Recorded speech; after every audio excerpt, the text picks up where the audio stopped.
கர்த்தர் நல்லவராய் இருக்கிறார். ஆமென் சொல்லுங்களேன். ஹல்லேலூயா. வியாதிகளை குணமாக்கக்கூடிய தேவனுடைய அன்பு, வியாதிகளை குணமாக்கக்கூடிய தேவனுடைய அன்பு. மரண படுக்கையில் வந்த எத்தனையோ மனிதர்களை ஆண்டவர் இந்த ஊழியத்தின் மூலமா எழுப்பி நிறுத்திருக்கிறதை நான் பார்த்திருக்கிறேன்.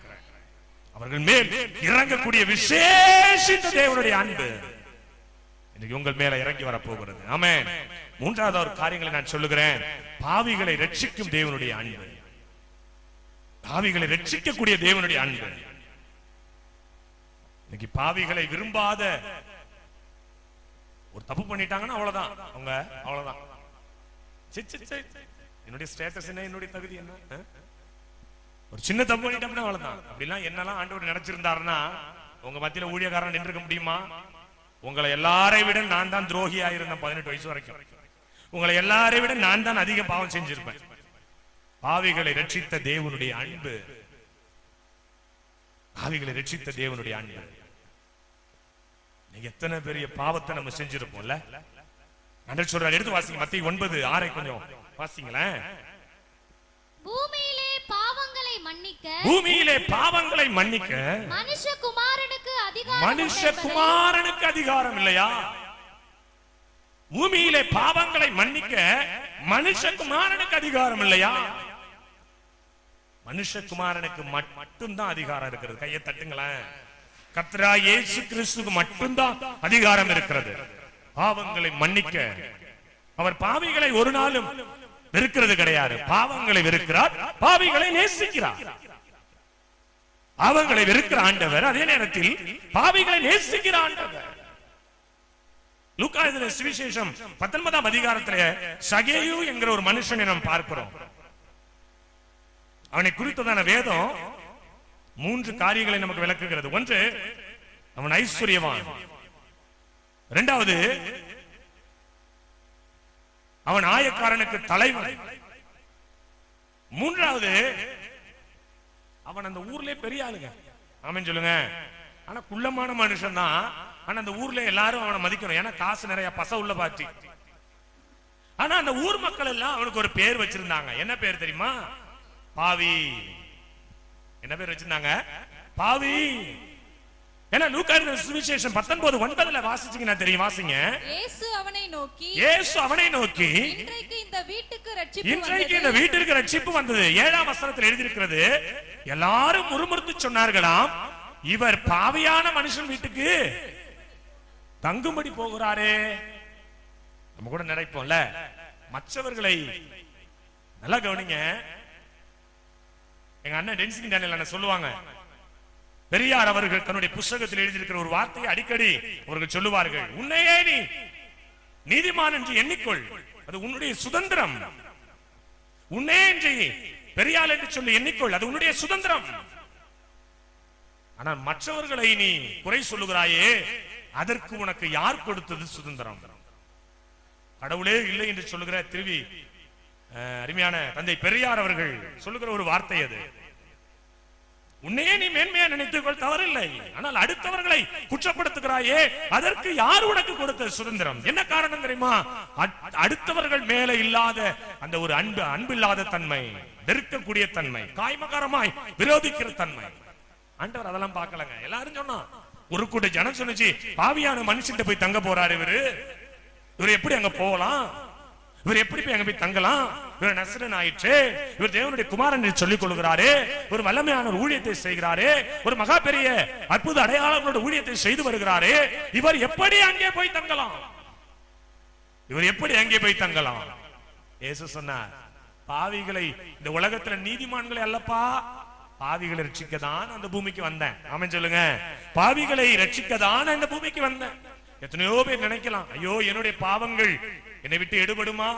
ஒரு தம்பி வந்தாரு கடந்த ஒரு 6 வருஷங்களுக்கு முன்பாக, ஓடி வந்த, அண்ணே உங்கள்ட்ட நான் ஜெபம் பண்ணணும். என்ன பண்ண, உங்களுடைய மீட்டிங் நிறைய இடத்துல நான் பாக்குறேன், நிறைய இடத்துல நீங்க தேவனுடைய ஊழியத்தை நீங்க செய்து வருகிறீர்கள் பாக்குறேன். ஆனா ஆரம்ப காலத்துல உங்களை எனக்கு பிடிக்கவே பிடிக்காது, ஏன்னா ரொம்ப நீங்க ஸ்ட்ரிக்டா இருக்கிறீங்க, அதனால பிடிக்காது. அப்புறம் போக போக பார்த்தேன், உங்களுடைய இதெல்லாம் எனக்கு ரொம்ப பிடிச்சிருந்துச்சுன்னு. சரிப்பா, எதுக்கு இப்ப நீ வந்து அதை சொல்லு? சொன்னார், அண்ணே நான் குறிப்பிட்ட ஒரு பாவம் செய்யறேன், இரவு முழுவதும் இன்டர்நெட்ல நான் உட்கார்றேன், என்னுடைய வருமானத்தை எல்லாத்தையும் அதிலே அழிக்கிறேன், அசிங்கமான காட்சிகளை பார்க்கிறேன், அசிங்கமான படங்களை பார்க்கிறேன். இதுல இருந்து மீண்டு வரதுக்கு என்னென்ன வழி இருக்கு? நான் ஒரே ஒரு வார்த்தை சொன்னேன், வேறு ஒரு வழி இல்ல தம்பி, கர்த்தராகிய இயேசுங்கிற வழியை தவிர. ஆமென். அவர் சொன்னார், நானே வழி. இன்றைக்கு அந்த பையன் ஊழியம் செய்கிறார். இன்றைக்கு அந்த பையனை பார்க்கும்போது எனக்கே பெருமையா இருக்கு, ரொம்ப சந்தோஷப்படுவேன். நானே ரொம்ப அந்த மகனை குறித்து நான் உற்சாகப்படுவேன். ஆண்டவரே, எப்படி இருந்த மகன், எப்படி இருந்த பையன். இன்னைக்கு ஆண்டவர்ட்ட நீங்க வந்திருக்கிற நீங்க இன்னைக்கு ஆண்டவர்ட்ட சொல்லுங்க, ஆண்டவரே என்னுடைய பாவங்கள் பெரிதா இருக்கிறது ஐயா, என்னுடைய அக்கிரமங்கள் பெரிதா இருக்கிறது.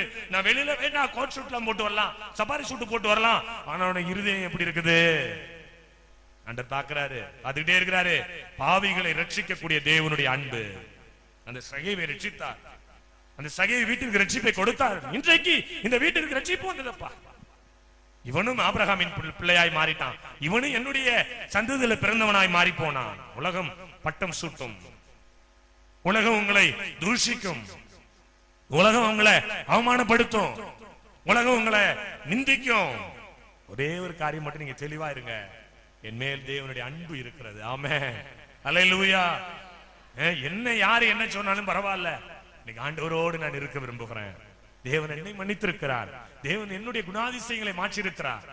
நேற்று நானும் என்னுடைய மனைவியும் இரவு நான் 12-1 மணிக்கு பேசிக்கிட்டு இருந்தேன். நம்ம டீம்ல உள்ள எல்லாருக்காகவும் நம்ம ஜெபம் பண்ணணும். ஏன்னா எல்லாரு மேல தேவனுடைய ஆவியானவர், ஜெபத்தின் ஆவியானவர் இறங்கணும். ஒருவர் மன்னிக்கிற குணாதிசயங்களை இறங்கி வரணும் ஒவ்வொரு மேலையும். இதுக்காக ஒரு ஸ்பெஷல் பிரேயர் போட்டே ஆகணும். நான் சொன்னேன், ஏன் தெரியுமா, 10ல போதாது போதாது போதாது, ஆண்டவருடைய வருகையில நீங்களும் நானும் நிற்கும் பொழுது கரைதிரை அற்றவர்களாய் நிற்கணும். இதுதான் ஆண்டவர் விரும்புறாரு. அந்த பாவிகளை ரட்சிக்கக்கூடிய தேவனுடைய அன்பு. நீ கேளுங்க, ஆண்டவர் நானும் மற்றவங்களை மன்னிக்கணும், அன்பு செலுத்தணும், எனக்கு அப்படிப்பட்ட ஒரு இருதயத்தை கொடுங்க. எத்தனை பேர் கேட்க போறீங்கன்னு தெரியாது எனக்கு. ஆமென்.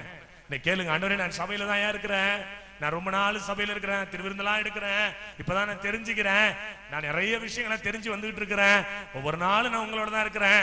ஆனா 3வது வீட்டு அக்காவை என்னால மன்னிக்க முடியல, பக்கத்து வீட்டு அக்காவை என்னால மன்னிக்க முடியலையே. அவ பாவி, அவ செய்யற காரியம் எனக்கு பிடிக்கலையே, எனக்கு பிடிக்கலையே. நீங்க ஆண்டவரே சொல்லுங்க, ஆண்டவரே உங்க இருதயத்தை எனக்கு கொடுங்க. ஆமென். எத்தனை பேர் ஆமென் சொல்ல முடியும்? உங்க இருதயத்தை எனக்கு கொடுங்க ஐயா. அல்லேலூயா. உங்க இருதயத்தை எனக்கு கொடுங்க, உங்க இருதயத்தை எனக்கு கொடுங்க. பாவிகளை ரட்சிக்கக்கூடிய தேவனுடைய அன்பு, பாவிகளை ரட்சிக்கக்கூடிய தேவனுடைய அன்பு. ஒரு நீதிபதி இருந்தார், அவருக்கு ஒரே ஒரு மகன்.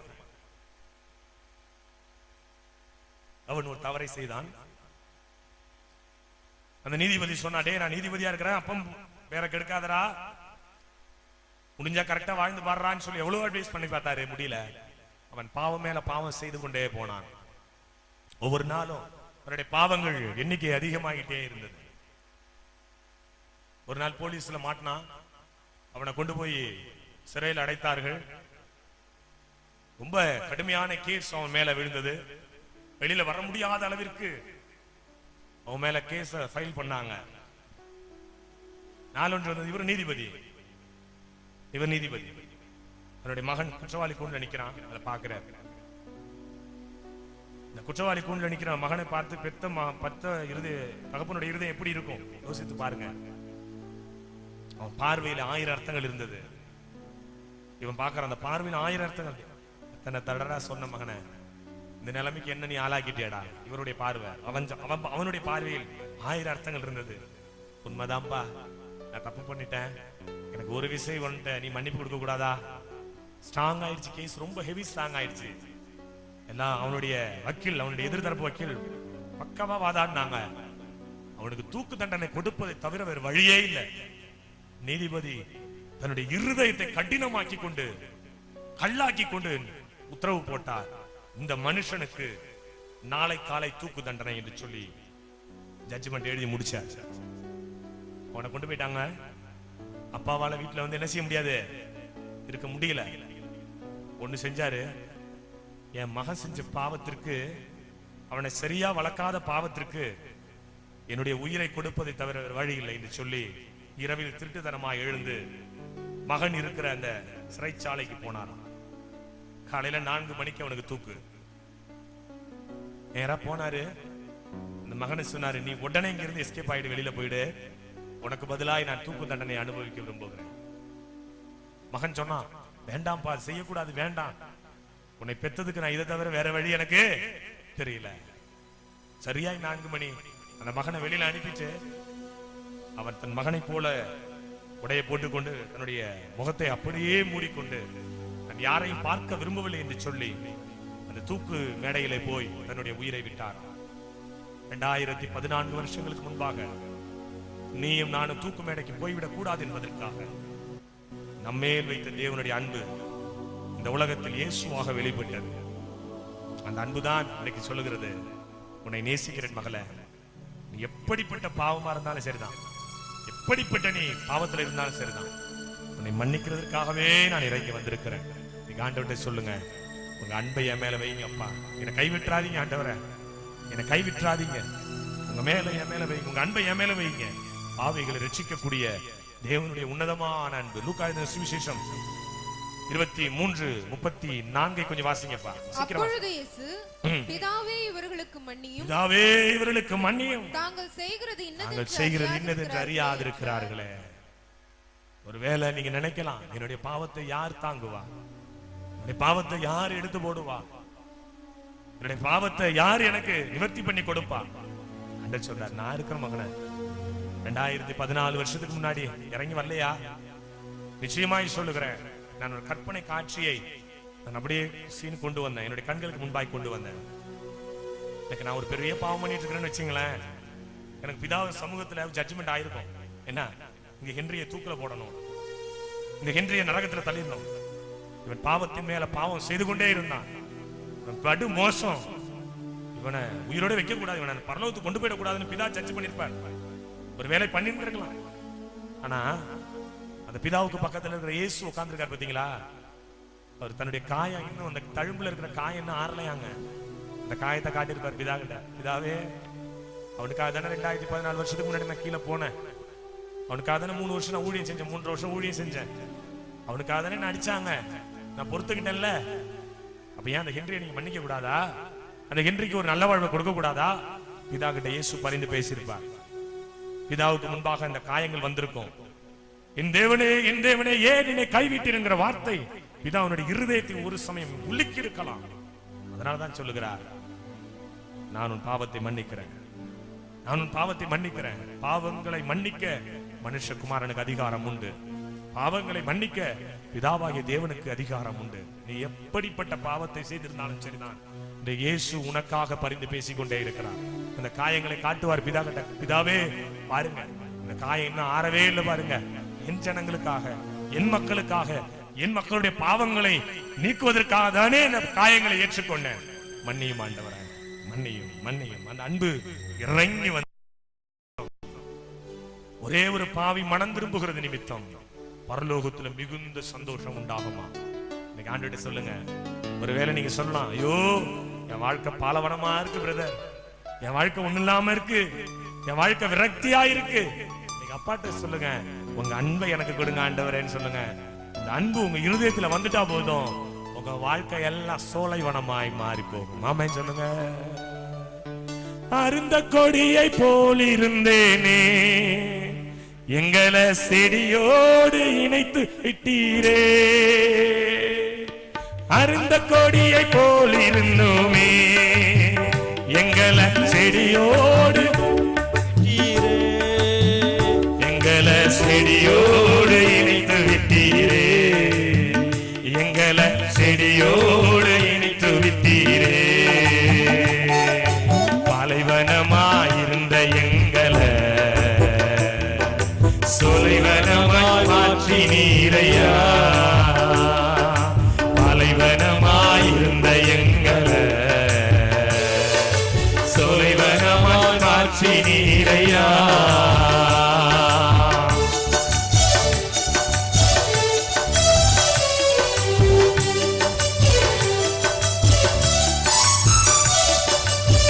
கையத்தடி பாடுவோம்.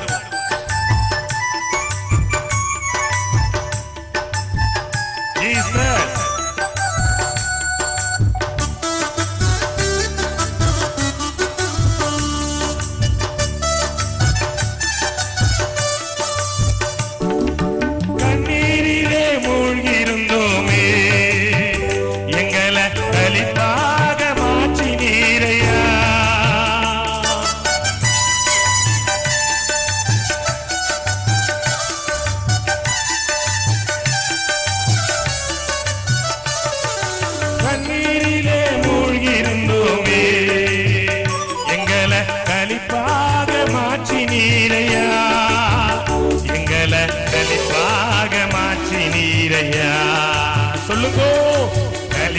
செழிப்பாக மாற்றி நீரையா பாலைவனமாயிருந்த எங்களை சோலைவனமாய் மாற்றி நீரையா பாலைவனமாயிருந்த எங்களை சோலைவனமாய் மாற்றி நீரையா தேவாதி தேவனுடைய விலையேற பெற்ற அன்பு பாவிகளா இருக்கையிலே பாலைவன வாழ்க்கையை மாற்றி சோலைவனமாய் மாற்றுகிற தேவாதி தேவனுடைய அன்பு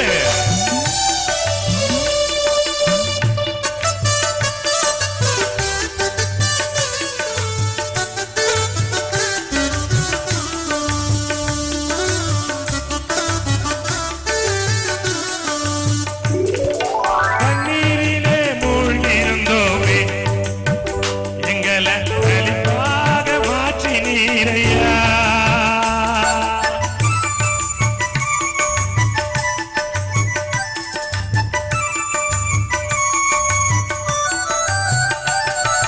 கண்ணீரிலே மூழ்கியிருந்தோமே எங்களை வெளிப்பாக மாற்றி நீரையா எங்களை வெளிப்பாக மாற்றி நீரையா எங்களை வெளிப்பாக மாற்றி நீரையா பாலைவனமாயிருந்த எங்களை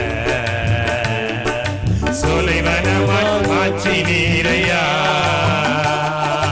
பாலைவனமாயிருந்த எங்களை சோலைவனமாய் மாற்றி நீரையா கைதலாமே கைதடி பாடலாமே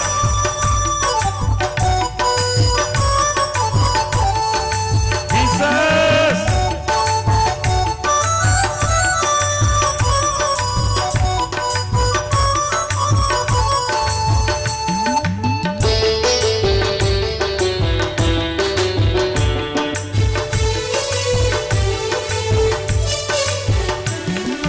வறண்ட நிலத்தை போலிருந்தோமே எங்களை வயல்வெளியாய் மாற்றி நீரையா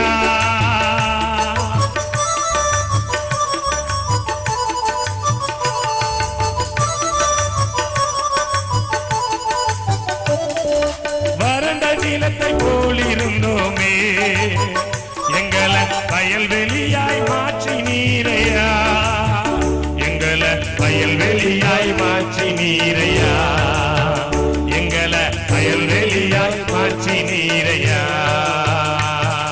பாலைவனமாயிருந்த எங்களை சோலைவனமாய் மாற்றி நீரையா பாலைவனமாயிருந்த எங்களை சோலைவனமாய் மாற்றி நீரையா பாலைவனமாயிருந்த எங்களை சோலைவனமாய் மாற்றி நீரையா அல்லேலூயா ஒருவேளை பாலைவனமா நம்ம வந்திருக்கலாம் இந்த இடத்துல ஐயோ என் பாவம் மிகுதியா இருக்கு பிரதர் இன்னைக்கு ஆண்டவர் சொல்றாரு உன் பாவத்தை மன்னிக்கும்படி தேவனுடைய அன்பு இறங்கி வந்திருக்கிறது ஆமென் கடைசியா ஒரே ஒரு பாதுகாக்கக்கூடிய தேவனுடைய அன்பு எத்தனை பேர் ஆமென் சொல்றீங்க நம்மை பாதுகாக்கிற தேவனுடைய அன்பு நம்மை பாதுகாக்கிற தேவனுடைய அன்பு வண்டலூர் ஜூல ஒரு 8 வருடங்களுக்கு முன்பாக நடந்த ஒரு உண்மை சம்பவத்தை நான் செய்தித்தாளில் வாசித்தது எனக்கு நினைவுக்கு வருகிறது அந்த மிருக காட்சி சாலையிலே தன்னுடைய பேத்தியை அழைத்துக் கொண்டு ஒரு தாத்தா ஒரு இன்னொரு அருமையான அன்பு தாயார் அந்த மகள் 3 பேரும் போனாங்களாம் நீங்க வாசிச்சிருப்பீங்க செய்தித்தாள்ல வந்திருக்கிறது சிலருக்கு ஞாபகம் இருக்கலாம் சிலருக்கு இல்லாமல் இருக்கலாம் எனக்கு ஞாபகம் வருகிறது இப்போ அந்த மிருக காட்சி சாலைக்குள்ளாய் போகும்பொழுது அந்த சிங்கத்தை போய் கிட்டக்க பாக்குறதுக்கு ஒரு ஏற்பாடு பண்ணிருப்பாங்க ஒரு கார்ல ஒரு மாருதி காரு இல்ல ஒரு ஆம்னி கார்ல வச்சு கிட்ட கொண்டு போய் காட்டிட்டு வருவாங்க அப்படி அந்த தாத்தா கிட்ட அந்த பொண்ணு சொன்னாலாம் தாத்தா அந்த சிங்கத்தை போய் நம்ம கிட்டக்க பார்க்கணும் அந்த தாத்தா சொன்னாலாம் இல்லம்மா வேண்டாம் நம்ம எட்டேந்து பாத்துட்டுமே வரலாம் அப்படின்னு சொல்லி எவ்வளவு சொல்லி பார்த்திருக்கேன் அந்த பேத்தி சொன்னிச்சான் இல்ல தாத்தா நான் கிட்டக்க போய் பார்க்கணும் வாங்கல என் சிங்கம் வந்து என்ன பிடிச்சிட்டா நீங்க அடிச்சிட மாட்டீங்களா என்ன தாத்தா சொன்னாராம் என்னமா சொல்ற? சிங்கம் வந்தா நான் எதுக்கு இருக்கிறேன்? அடிச்சிருவான் நானு. சரி வா போகலான்னு சொல்லி அவர்கள் 3 பேரும் அந்த அந்த இடத்திற்கு உள்ளே போனார்கள். கொஞ்ச தூரம் போன உடனே அந்த காருடைய கதவு தன்னாலே திறந்து கொண்டதை அவர்கள் அறியவே இல்லை. இந்த ஒரு பக்கம் அந்த சிங்கம் புலி வருகிறதை அவர்கள் பார்த்து கொண்டிருந்தார்கள். இன்னொரு பக்கமா வந்த ஒரு மெல்லமா சிங்கம் ஒரு புலி ஒண்ணு வந்து என்ன பண்ணுச்சு? அந்த சிறுமியை இழுத்து கொண்டு போனதா. இந்த தாத்தா கத்தினார், கூப்பாடு போட்டார், என்னிடமோ செய்து பார்த்தார். ஏத்தி கத்துக்கிறாள், தாத்தா என்னை புலி கடிக்கிறது, காப்பாற்றுங்கள் காப்பாற்றுங்கள் காப்பாற்றுங்கள். கத்தி பார்த்தால், கூப்பாடு போட்டால், ஓ என்று அழுதார். தாத்தா நெஞ்சிலே வாயிலும் அடித்துக் கொண்ட அழுதாரே ஒழிய தன்னுடைய சொந்த பேத்தியை காப்பாற்ற அவரால் முடியவில்லை. கண்ணீரோடு அதை பார்த்து கொண்டிருக்கும் போதே அவருக்கு முன்பாகவே 4-5 சிங்கங்களும் புலிகளும் சேர்ந்து அவருடைய சரீரத்தை அப்படியே தின்று தீர்த்ததை பார்த்தார்களாம். இது உலகம். ஆனால் நம்முடைய ஆண்டவர் தானியேல் என்கிற மனுஷனை சிங்க கெவியிலே போட்டா கூட சிங்கத்தின் வாயை கட்டி தானியேலை காப்பாற்றினார் என்று வேதம் நமக்கு சொல்லி இல்லையா?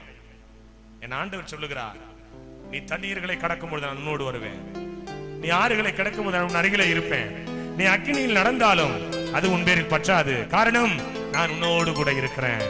உன்னை பாதுகாக்கும்படி வருகிற தேவனுடைய அன்பு. சாத்ராக் மேஷாக் ஆபேத்நேகோ இயேசு பிதாவாகிய தேவனை தொழுது கொண்டார்கள் என்கிற ஒரே காரணத்திற்காக அவரை பிடித்து தூக்கி 7 மடங்கு எரிகிற அக்கினிலே தூக்கி போட்டார்கள். தூக்கி போட்டவன் பூரா செத்து போயிட்டான். இப்ப ராஜா நேபுகாத்நேச்சர் வந்து பாக்குறாரு, அப்படியே பாக்குறாரு, கண்ணை விழிச்சுக்கிட்டு பாக்குறாரு, யாரா அது? டேய் 3 பேர் தான் தூக்கி போட்டீங்க, உள்ள 4 பேர் சுத்துறான்டா, யாரா அவன்? 3 பேர் தானே போட்டீங்க, 4 பேரை போட்டீங்களா? அட கண்ணு தெரியாத பயலடா சொல்றான். எல்லாரும் ஐயா நாங்க 3 பேர் தான் தூக்கி போட்டோம். அப்ப 4வது ஆளு யாருடா? ஒரு சொல்றான், அவங்கள பார்த்தா தேவபுத்திரன் மாதிரி தெரியுதுங்க. ஆமென் சொல்லுங்களேன். அவங்கள பார்த்தா யாரு? தேவபுத்திரன் மாதிரி தெரியுது. ஓ ஆமாண்டா, உன்னதமான தேவனுடைய குமாரன் அவர்களுக்கு பக்கபலமாய் அங்க இறங்கி விட்டா. வெளியில இருந்து ராஜா கூப்பிடுறாரு, தம்பிமார்களா, சாத்ராக் மேஷாக் ஆபேத்நேகோ கொஞ்சம் வெளியில வாங்கல. அவங்க 3 பேர் வெளியில வந்தாங்க. உள்ள சுத்துனது தூக்கி போட்டது 3 பேரு, உள்ள சுத்துனது 4 பேரு, வெளியில வரது 3 பேரு. ஆமென் சொல்லுங்க. தூக்கி போட்டது 3 பேரு, உள்ள சுத்துனது 4 பேரு, வெளியில வரது 3 பேரு. என் பரிசுத்த வேதம் சொல்லுகிறது, அவர்களுடைய ஆடையில கூட நெருப்பு பொசுங்கிற நாற்றம் இல்லையா. கையை தட்டுங்களேன். 7 மடங்கு அக்கினியிலே தூக்கி போட்டாலும் பாதுகாக்கிற இறைவன் உன்னோடு இருக்கிறார். ஆமென் சொல்லுங்க. பக்கத்துல கையை பிடிச்சு குலுக்கி சொல்லுங்க, அன்பு செலுத்துகிற ஆண்டவர் இந்த பொல்லாத உலகத்துல பாதுகாக்க முடியும் பக்கத்துல வந்திருக்கிறாரு. ஆமென் சொல்லுங்க. அல்லேலூயா அல்லேலூயா. அன்பில்லாதவன் தேவனை அறியான். தேவன் அன்பாகவே இருக்கிறார். சத்துருக்களை நேசிக்கக்கூடிய அன்பு, பாவிகளை நேசிக்கக்கூடிய அன்பு, வியாதிகளை குணமாக்கக்கூடிய அன்பு, பாதுகாக்கும்படி இறங்கி வந்த அன்பு. இந்த அன்புதான் உங்க ஒவ்வொருடைய இருதயத்துல இப்போ இறங்க போகுதுங்க. ஆமென் சொல்லுங்க. இந்த அன்பின் இறைவன் தான் உங்களுடைய சரீரத்தை இன்னைக்கு ஆட்கொள்ள போகிறார். எத்தனை பேர் விசுவாசிக்கிறீங்க? நாம் யாவரும் அப்படி எழுந்து நிற்போமா?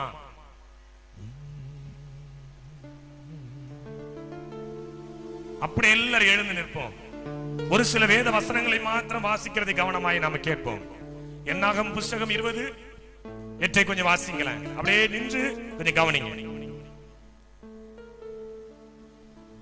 நீ கோலை எடுத்துக்கொண்டு நீயும் உன் சகோதரனாகிய ஆரோனும் சபையாரை கூடி வரச் செய்து அவர்கள் கண்கள் 20:8 என்னாகமம் 20:8 வாசிமா. நீ கோலை எடுத்துக்கொண்டு நீயும் உன் சகோதரனாகிய ஆரோனும் சபையாரை கூடி வரச் செய்து அவர்கள் கண்களுக்கு முன்னே கண்மலையை பார்த்து பேசுங்கள். ஆமென். இந்த கண்மலையின் பாதுகாப்பில தான் தேவன் உங்களை என்னை வைக்க போறார். எடுத்து வாசிங்கன்னா தெரியும். உபாகமம் 32:31 வாசிங்களேன். தேவனுடைய அன்பு இன்றைக்கு உங்களை என்னை கொண்டு எங்க வைக்க போகுது? வாசிங்க சீக்கிரம். தங்கள் கண்மலை நம்முடைய கண்மலையை போல அல்ல என்று, மற்ற கண்மலை நம்முடைய கண்மலை போல அல்லவென்று நம்முடைய சத்துருக்களே தீர்மானிக்க போகிறார்கள். கையை தட்டுங்களேன். கண்மலையின் வெடிப்பிலே உன்னை வைத்து பாதுகாக்கக்கூடிய தேவனுடைய அன்பு இந்த இரவு இங்கே இறங்கி வந்திருக்கிறது. ஒருவேளை நீங்க நினைக்கலாம், பிரதர் எனக்கு பாதுகாப்பு இல்ல பிரதர் இந்த உலகத்துல, பிரதர் என் பாவத்தை மன்னிக்க ஆள் இல்ல பிரதர். ஒருவேளை நீங்க நினைக்கலாம், பிரதர் என்னுடைய வியாதிக்கு மருந்து இந்த உலகத்துல இல்ல பிரதர். ஒருவேளை நீங்க நினைக்கலாம், என் மேல அன்பு செலுத்த யாருமே இல்ல பிரதர். ஒட்டுமொத்த தேவனுடைய அன்புதான் இன்று இரவு இங்க இறங்கி வரப்போகிறது. எத்தனை பேர் விசுவாசிக்கிறீங்கன்னு தெரியல எனக்கு. ஆமென் சொல்லுங்க. ஹல்லேலூயா. ஒட்டுமொத்த தேவனுடைய அன்பு. கண்களை மூடிக்கொள்ளுங்க, அப்படியே கண்களை மூடிக்கொள்ளுங்க. அந்த தேவனுடைய அன்பு இன்றைக்கு இறங்கி வரப்போகிறது. கண்மலையின் வெடிப்பிலே வைத்து உன்னை பாதுகாக்கக்கூடிய தேவனுடைய அன்பு. தாய்மடியில் தவழுகின்ற குழந்தையை போல தகப்பனே உம்மடியில் சாய்ந்து விட்டேன் நான். தாய்மடியில் தவழுகின்ற குழந்தையை போல தகப்பனே உம்மடியில் சாய்ந்து விட்டேன் நான். தாய்மடியில் தவழுகின்ற குழந்தையை போல தகப்பனே உம்மடியில் சாய்ந்து விட்டேன் நான்.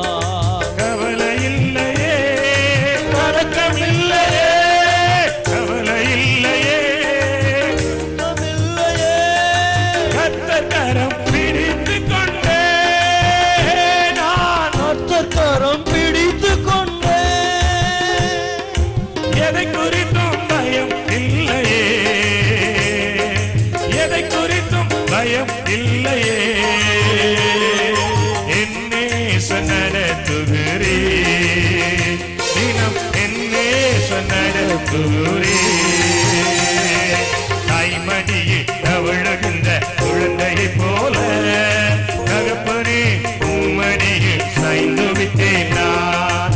தாய்மடியில் தவழுகின்ற குழந்தையை போல தகப்பனே உம்மடியில் சாய்ந்து விட்டேன் நான்.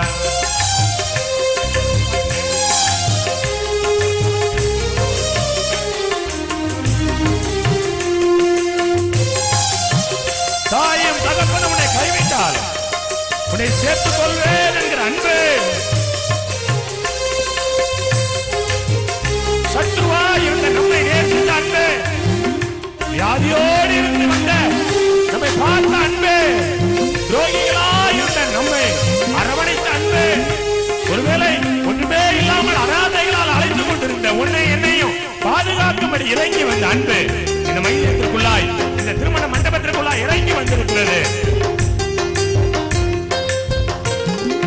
செய்த நன்மைகள் நினைக்கின்றே, செய்த நன்மைகள் நன்றியோடு துதிக்கின்றே, நான் நன்றியோடு துதிக்கின்றே. கைவிடாத என் நாயனே, கைவிடாத என் நாயனே, கல்வாரி நாயகனே, என் கல்வாரி நாயகனே. தாய்மடியில் தவழுகின்ற குழந்தையைப் போல தகப்பனே உம்மடியில் சாய்ந்து விட்டேன் நான். தாய்மடியில் தவழுகின்ற குழந்தையைப் போல உம்மடியில் சாய்ந்து விட்டேன் நான். அந்த அன்பின் தேவன் திடப்பொழுது இறங்கி வரப்போகிறார். அசுத்தாவி விழுந்தவர்கள் தலை சுற்றி கீழே விடுவார்கள். மாயம் என்ற சக்திகள் தெரிவிக்கப்பட போகிறது. பாதுகாக்கிற இறைவன், பாதுகாப்பின் தெய்வம் இந்த இரவில் இறங்கி வரப்போகிறார். கண்ணை மூடிக்கங்க, கண்ணை மூடிக்கங்க.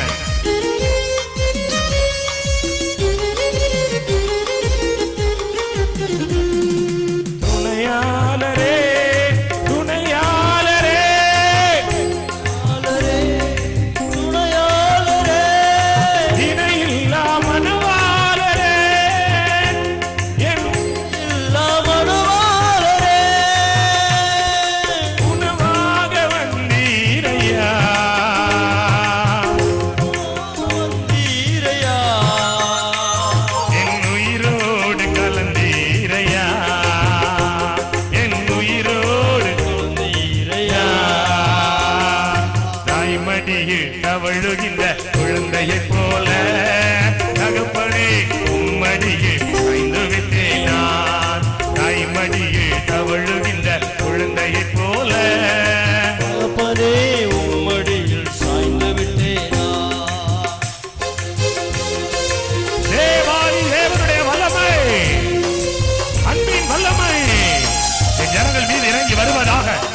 முத நாளிலே பிள்ளைகளே இல்லைகளே இருக்கிற எல்லா பிரச்சனைகளும் ஒழிந்து போவதாக. Right now, right now, right now. Fill everybody, fill everybody. Thank you Jesus. கர்த்தருடைய வல்லமை இறங்குவதாக, கர்த்தருடைய வல்லமை இறங்குவதாக. இயேசு கிறிஸ்துவின் கல்வாரி ரத்தம் இந்த இடம் முழுவதும் தெளிக்கிறேன், கல்வாரி ரத்தத்தை தெளிக்கிறேன். பொல்லாத சத்திரிய வல்லமைகள் நிர்மூலமாக்கப்படுவதாக. அன்பினால் நிரப்பும் என் பிள்ளைகளுடைய இருதயத்திலே தேவனுடைய அன்பு இறங்குவதாக, அன்பு இறங்குவதாக. Right now, right now, right now, right now.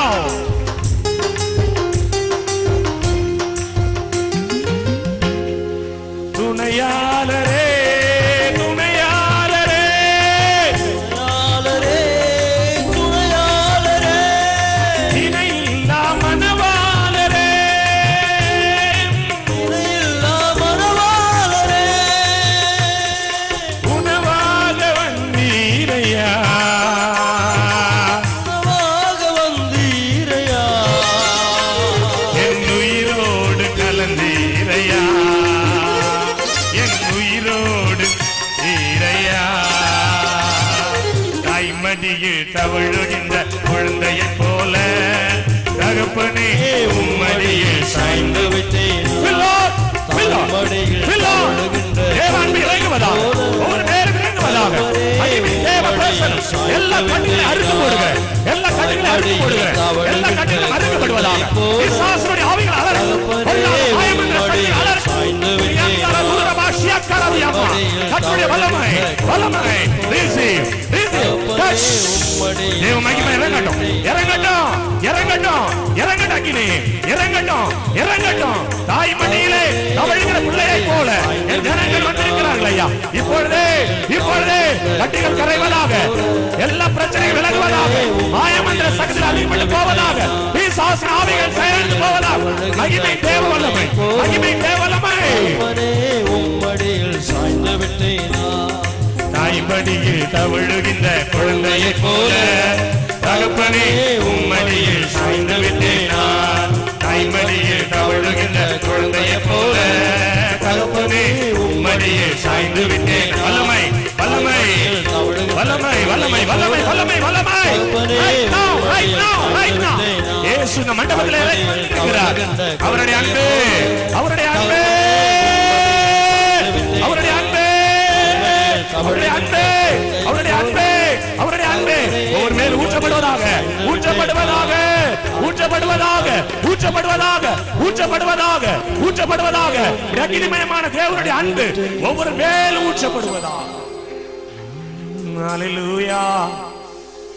சொல்லுங்க, அப்பா நான் பாவியா வந்தேன், நான் பாவியா வந்தேன் ஆண்டவரே, உங்க அன்பை என்னை நிரப்பியிருப்பதற்காக நன்றி, உம்முடைய இரக்கம் என்னை சூழ்ந்திருப்பதற்காக நன்றி.